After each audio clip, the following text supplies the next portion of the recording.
Peluang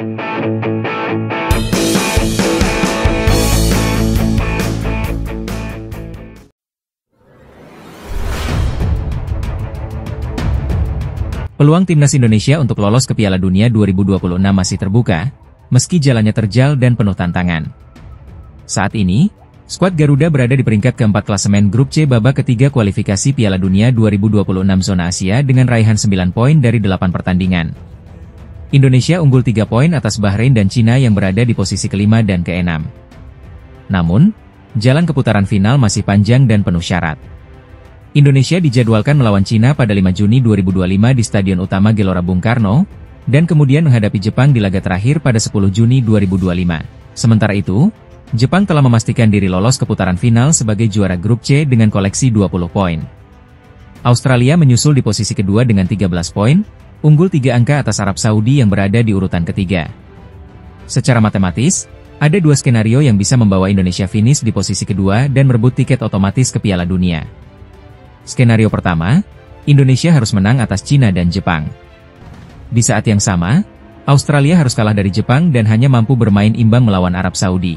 Skenario kedua, Indonesia wajib mengalahkan Cina dan setidaknya menahan imbang Jepang.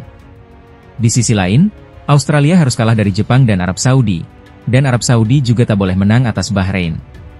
Namun jika skenario tiket otomatis gagal diraih, Indonesia tetap harus meraih kemenangan di dua laga tersisa. Kenapa? Karena ini akan menentukan posisi Indonesia dalam klasemen akhir, yang sangat penting untuk peluang di ronde keempat. Jika Indonesia mampu finish di 4 besar klasemen peringkat ketiga dan keempat dari seluruh grup, maka skuad Garuda berhak melanjutkan perjuangan di ronde keempat. Di fase ini, 6 tim, yakni peringkat ketiga dan keempat dari 3 grup, akan dibagi menjadi 2 grup kecil yang masing-masing berisi 3 tim. 2 tim terbaik dari ronde ketiga akan diberi hak menjadi tuan rumah fase ini. Sayangnya, hingga saat ini Indonesia masih berada di dasar klasemen peringkat 3 dan 4. Skuad Shin Tae-yong tertinggal 4 poin dari Uni Emirat Arab dan 3 poin dari Irak. Maka, menyapu bersih 2 laga tersisa menjadi syarat mutlak, sambil berharap para pesaing terpeleset. Harapan itu masih ada, dan perjuangan belum selesai. Indonesia harus tampil habis-habisan untuk menjaga asa menuju panggung tertinggi sepak bola dunia. Peluang timnas Indonesia untuk lolos ke putaran final Piala Dunia 2026 belum tertutup. Meski perjalanan masih terjal, skuad Garuda masih memiliki sejumlah skenario untuk menjaga asa tampil di ajang sepak bola paling bergengsi sejagat. Saat ini, timnas Indonesia berada di peringkat keempat klasemen Grup C dengan koleksi 9 poin dari 8 laga. Di atasnya ada Jepang dengan 20 poin yang sudah memastikan lolos, disusul Australia dan Arab Saudi. Namun, peluang Rizky Ridho dan kawan-kawan untuk membuat sejarah tetap terbuka lebar, baik melalui jalur langsung maupun babak keempat kualifikasi. Skenario pertama tentu saja dengan memenangkan 2 laga tersisa, menghadapi Tiongkok pada 5 Juni di Stadion Utama Gelora Bung Karno, Jakarta, lalu bertandang ke markas Jepang pada 10 Juni mendatang. 6 poin penuh dari 2 pertandingan ini akan membawa timnas Indonesia mengoleksi 15 poin. Namun, 6 poin saja belum cukup jika tak dibarengi dengan hasil buruk dari para pesaing. Untuk bisa lolos langsung ke Piala Dunia, Indonesia juga harus berharap Australia gagal menang di 2 laga terakhir mereka, dan Arab Saudi tidak menambah lebih dari 2 poin. Jika skenario itu terjadi, Indonesia berpotensi finish di 2 besar dan langsung melenggang ke Amerika Serikat, Meksiko, dan Kanada tahun depan. Di luar skenario ideal itu, jalan lain tetap tersedia. Jika hanya mampu meraih 4 poin dari 2 laga terakhir, maka Indonesia masih punya kans besar melaju ke putaran keempat kualifikasi. Dengan tambahan 4 poin, Garuda akan mengoleksi 13 poin, jumlah yang tak mungkin dikejar Bahrain, yang maksimal hanya bisa mengumpulkan 12 poin hingga akhir babak ini.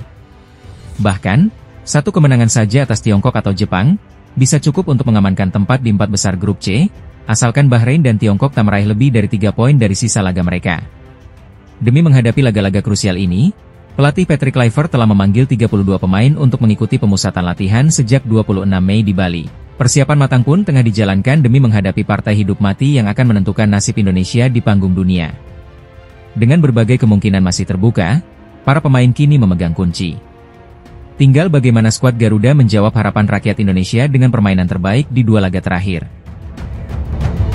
Peluang timnas Indonesia untuk lolos ke putaran final Piala Dunia 2026 belum tertutup. Meski perjalanan masih terjal, skuad Garuda masih memiliki sejumlah skenario untuk menjaga asa tampil di ajang sepak bola paling bergengsi sejagat. Saat ini, Timnas Indonesia berada di peringkat keempat klasemen grup C dengan koleksi 9 poin dari 8 laga. Di atasnya ada Jepang dengan 20 poin yang sudah memastikan lolos, disusul Australia dan Arab Saudi. Namun, peluang Rizky Ridho dan kawan-kawan untuk membuat sejarah tetap terbuka lebar, baik melalui jalur langsung maupun babak keempat kualifikasi. Skenario pertama tentu saja dengan memenangkan 2 laga tersisa, menghadapi Tiongkok pada 5 Juni di Stadion Utama Gelora Bung Karno, Jakarta, lalu bertandang ke markas Jepang pada 10 Juni mendatang. 6 poin penuh dari 2 pertandingan ini akan membawa timnas Indonesia mengoleksi 15 poin. Namun, 6 poin saja belum cukup jika tak dibarengi dengan hasil buruk dari para pesaing. Untuk bisa lolos langsung ke Piala Dunia, Indonesia juga harus berharap Australia gagal menang di 2 laga terakhir mereka, dan Arab Saudi tidak menambah lebih dari 2 poin.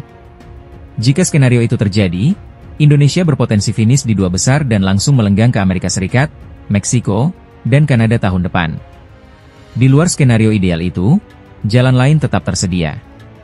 Jika hanya mampu meraih 4 poin dari 2 laga terakhir, maka Indonesia masih punya kans besar melaju ke putaran keempat kualifikasi. Dengan tambahan 4 poin, Garuda akan mengoleksi 13 poin, jumlah yang tak mungkin dikejar Bahrain, yang maksimal hanya bisa mengumpulkan 12 poin hingga akhir babak ini. Bahkan, 1 kemenangan saja atas Tiongkok atau Jepang, bisa cukup untuk mengamankan tempat di 4 besar grup C, asalkan Bahrain dan Tiongkok tak meraih lebih dari 3 poin dari sisa laga mereka.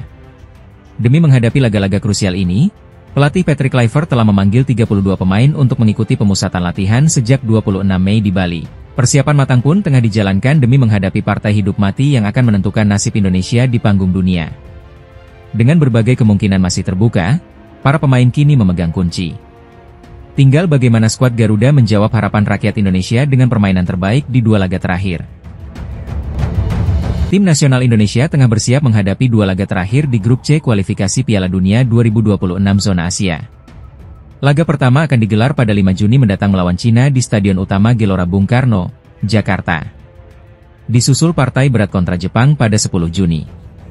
2 laga ini akan menjadi penentu nasib skuad Garuda, apakah mampu menjaga asa menuju Piala Dunia 2026 atau harus tersingkir lebih awal. Di klasemen sementara, Indonesia berada di peringkat keempat dengan 9 poin. Di atasnya ada Jepang yang sudah memastikan lolos dengan 20 poin, lalu Australia dengan 13 poin, dan Arab Saudi di posisi ketiga dengan 10 poin. Sementara itu, Cina dan Bahrain menguntit di posisi kelima dan keenam dengan masing-masing 6 poin. Sayangnya, Indonesia dipastikan tidak bisa diperkuat oleh 3 pemain penting dalam laga kontra Cina. Kiper Martin Paes dan gelandang Marcelino Ferdinand absen karena akumulasi kartu, sedangkan Ragnar Oratmangoen mengalami cedera. Meski begitu, pelatih Patrick Kluivert tetap diminta menjaga fokus dan memaksimalkan potensi pemain yang ada. Lalu, bagaimana skenario terbaik yang bisa terjadi bagi timnas Indonesia di matchday ke-9 ini? Skenario pertama, Indonesia wajib mengalahkan Cina. Kemenangan ini akan membuat Garuda mengoleksi 12 poin, sekaligus menyingkirkan Cina dari perburuan tiket Piala Dunia. Ini adalah syarat mutlak jika Indonesia ingin tetap bersaing. Skenario kedua, berharap laga antara Arab Saudi dan Bahrain berakhir imbang. Jika itu terjadi, maka Bahrain hanya mengantongi 7 poin dan peluang mereka untuk lolos otomatis tertutup. Hasil imbang juga akan membuat Indonesia naik ke peringkat ketiga dengan keunggulan 1 poin atas Arab Saudi, dan secara matematis mengunci 1 tempat di babak keempat. Skenario ketiga, Jepang diharapkan mampu mengalahkan Australia. Jika Australia kalah, mereka tertahan di 13 poin, hanya terpaut 1 angka dari Indonesia. Ini membuka peluang bagi Garuda untuk bersaing memperebutkan 2 posisi teratas di laga terakhir, sekaligus memastikan 1 tiket ke babak keempat. Artinya, jika semua skenario ini terwujud di tanggal 5 Juni, Indonesia menang atas Cina, Arab Saudi imbang dengan Bahrain, dan Jepang menaklukkan Australia, timnas Indonesia bisa bernafas lega. Tiket ke babak keempat sudah aman di tangan, dan peluang lolos langsung ke Piala Dunia pun masih terbuka. Dengan persiapan matang dan semangat juang tinggi, inilah momentum bagi skuad Garuda untuk menorehkan sejarah baru. Semua mata kini tertuju ke Stadion Utama Gelora Bung Karno, tempat di mana harapan 270 juta rakyat Indonesia bertumpu pada langkah kaki para pahlawan lapangan hijau. Timnas Indonesia bersiap menghadapi 2 laga hidup mati dalam lanjutan kualifikasi Piala Dunia 2026 zona Asia. Menghadapi Cina dan Jepang pada awal Juni mendatang, pelatih Patrick Kluivert memutuskan memberi kepercayaan lebih besar kepada para pemain lokal dari Liga 1. Sebanyak 32 pemain masuk dalam daftar skuad sementara timnas Indonesia. Menariknya, 10 diantaranya berasal dari kompetisi domestik.